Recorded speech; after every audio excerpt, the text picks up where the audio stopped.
श्री स्वामी समर्थ. तुम्हा सर्वांचं आपल्या चॅनलमध्ये मनापासून स्वागत आहे. तर आज मी तुम्हाला अतिशय सुंदर असा अनुभव शेअर करणार आहे. त्या यवतमाळच्या निकिता महाजन म्हणून ताई आहे. तर त्यांचा हा अनुभव आहे. अनुभव खूप सुंदर आहे आणि मेन म्हणजे की स्वामींनी काही जरी केलं म्हणजे कसं की कितीही परीक्षा घेतली, कितीही वाटेत संकट आणले, तरी ताई कधीच डगमगल्या नाही किंवा स्वामींना दोष दिला नाहीये की तुम्ही माझ्यासोबत असं केलं किंवा माझं एवढं मोठं जे विश्व आहे ते हिरावून घेतलं, असं काही ताईंनी कधी तक्रार केली नाही. आज मी तुम्हाला तोच एवढा सुंदर अनुभव तुमच्यासोबत शेअर करणार आहे. अनुभव असा आहे की ताईंचं लग्न झालं, त्यानंतर त्यांना 2 मुलं झाली, सुखाचा संसार चालू होता. पण नवऱ्याला नोकरी नव्हती आणि त्यांनी नवऱ्याच्या सरकारी ड्युटीसाठी खूप मेहनत घेतली होती.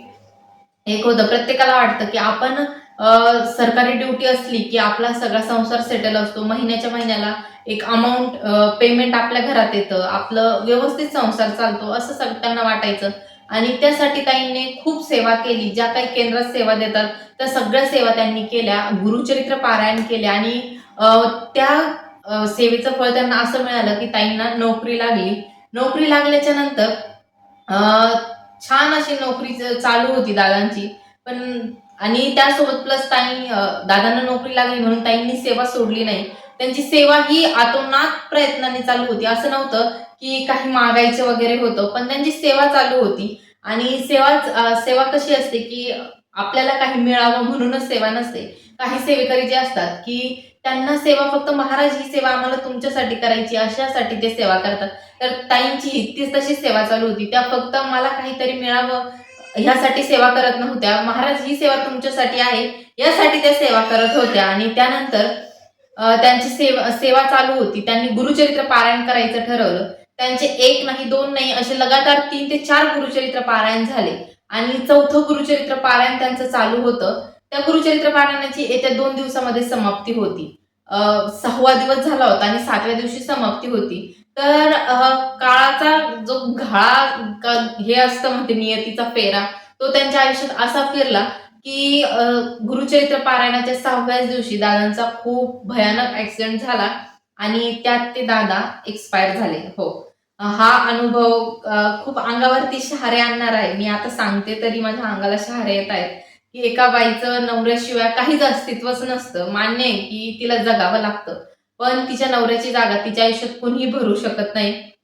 आजकालच्या जमान्यामध्ये काही जरी चालू असलं, महिला त्यांच्या नवऱ्याला मारून जरी टाकत असल्या, पण काही महिला अजूनही अशा आहेत, की त्यांच्या नवऱ्यावर अतोनात जीव ओततात, प्रेम करतात, त्यांना सपोर्ट करतात.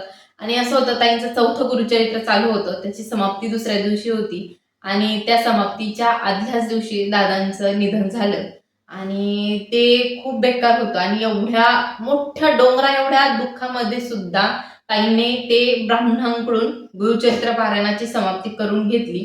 गुरुचरित्र पारायण समाप्ती वगैरे झाली, पूजा वगैरे ती मांडणीय आहे. ती त्यांनी उचलून वगैरे ठेवली आणि त्यानंतर त्यांनी जे आहे ते म्हणतात ना, की कितीही काही झालं तरी आपण आपली सेवा सोडायची नसते. आपण आपला धीर सोडायचा नसतो. त्यांनी तसंच केलं, की त्यांनी महाराजांना दोष देत बसल्या नाही त्या तिथं. ते महाराज तुम्ही असं का केलं? जे होणार होतं ते झालं. त्यांच्या नशिबामध्ये ते होतं ते झालं. पण इथून पुढे त्यांनी सेवा सोडली नाही. आजही त्या सेवा करत आहात आणि महाराजांची कृपा त्यांच्यावरती अशी झाली. त्यांचे मिस्टर सरकारी जॉबला होते. तर त्या जागेवरती यांना जॉब मिळाला. त्यांची मुलंही आज चांगल्या ठिकाणी जॉबला आहे, सुशिक्षित आहे. त्या त्यांचा जो पैशाची गरज आहे, त्यांना कोणाकडे हात पसरायची गरज पडत नाही.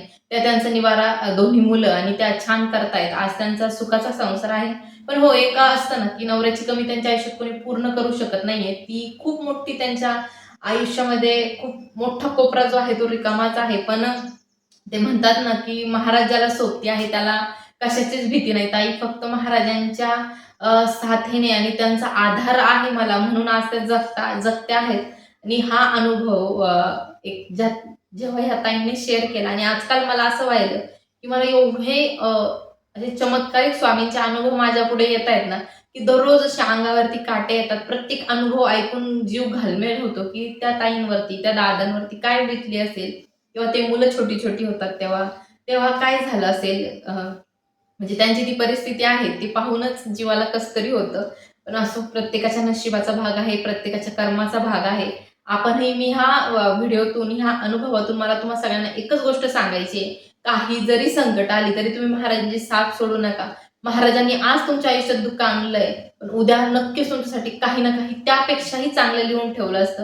हां, मान्य आहे, आजचं दुःख आपल्यासाठी खूप मोठं आहे. त्याला कोणी कमी करू शकत नाही. पण पुढे जे होणार आहे तीही गोष्ट खूप मोठी आहे. तर हा अनुभव तुम्हाला कसा वाटला? मला कमेंट करून नक्की सांगा. आणि मी महाराजांना एकच विनंती करेल, की त्या ताईंच्या पाठीशी, त्या दोन्ही मुलांच्या पाठीशी नक्की तुम्ही उभे राहा.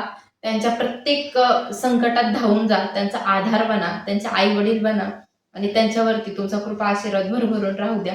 एवढीच मी महाराजांना विनंती करेल आणि महाराजही त्यांच्या मदतीला आहेच. त्यांचा आधार महाराज आहेच नेहमीच. फक्त असाच पुढेही राहू हीच मी महाराजांच्या विनंती करते. व्हिडिओ आवडला असेल तर नक्की लाईक, शेअर, सबस्क्राईब करा. श्री स्वामी समर्थ.